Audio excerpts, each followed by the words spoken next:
All right, the goal is to balance a budget within the next 10 years, and the president's team is going to be announcing without the boss at home. He'll be traveling abroad next week. We're told that among some of the things that will be targeted are some environmental programs, housing programs, parts of Medicaid, food stamps, federal employee benefit programs, and on and on. And it packs in some growth estimates that are decidedly stronger than what they are now, about 50% stronger than what they are now, to bring us to an imbalance in 10 years. Hadley Heath Manning from the Independent Women's Forum, Bustle.com political editor Julie Alvin. Julie, what do you make of what you've heard? Well, I think that the idea of cutting food stamp programs specifically is, frankly, a pretty cruel suggestion on behalf of the Trump administration.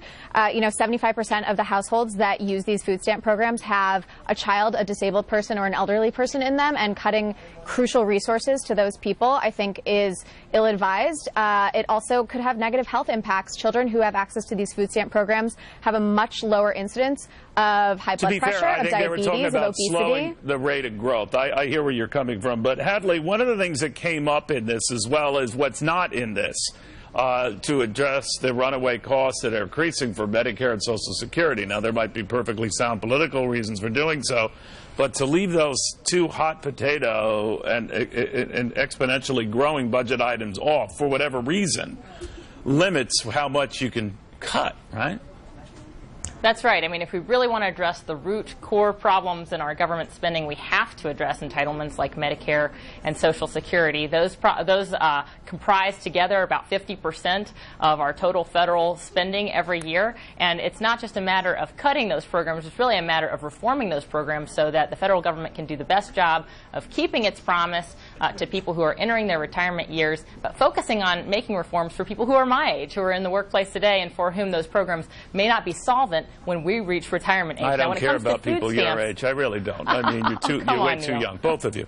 But I want to bring Charles Payne because he's a little closer to my demographic here. But, you know, Charles, one of the things I looked at when I was breaking this down is how optimistic they are in other areas about growth. The 3% growth from roughly 2%, actually under that now, actually a little 0.7% in the latest quarter. How did they get there? How did they foresee that the growth would be there to start closing this red ink? Here I think to borrow President Trump's term, priming the pump. They see that by giving this economy, which, by the way, Neil, is already starting to come on like gangbusters. This quarter, the Atlanta Fed thinks we're growing at 4.1%. For this quarter alone, they think they can take this momentum that started building in the late summer of last year and to keep it going, but making a sacrifice, and this is where you're going to get dicey, particularly with some conservative orthodoxy when it comes to economics. But that means early on the spending, quote, investments would go on the books as debt, but ultimately the kind of growth that they're looking for would take us north of 3% and then give us the elbow room to go back and bring down the debt. All right, well, optimistic. You know what I always see happening, guys, depending who's in charge? Republicans target a lot of social programs saying that we don't need them, but leave military alone. Just the opposite from Democrats when they're in charge. Look at the military that you don't need it to grow to the extent it has. But leave social programs alone. And so we're seeing that play out here. But, Julie, the one thing I'm wondering is why can't there be a grand bargain among both parties to put everything on the table, the military, these social programs, everything? Because what happens is when different presidents do this under different parties, they're only addressing the slices that are important to them. You know what I mean?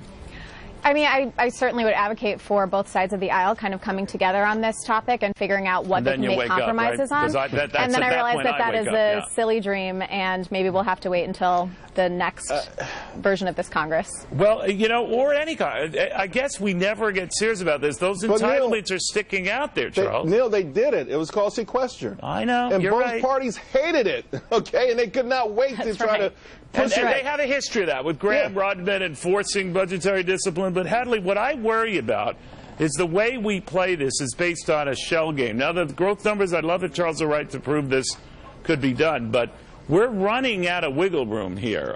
No matter what your pet spending priorities are, there's not a lot of wiggle room here, and there's $20 trillion in debt, right? Well, that's right. And no one, Republican or Democrat, wants to see our federal budget picture look unsustainable and insolvent. No one wants us to be unsafe with an underfunded military, and no one wants a cruel social policy that leaves people falling through the cracks.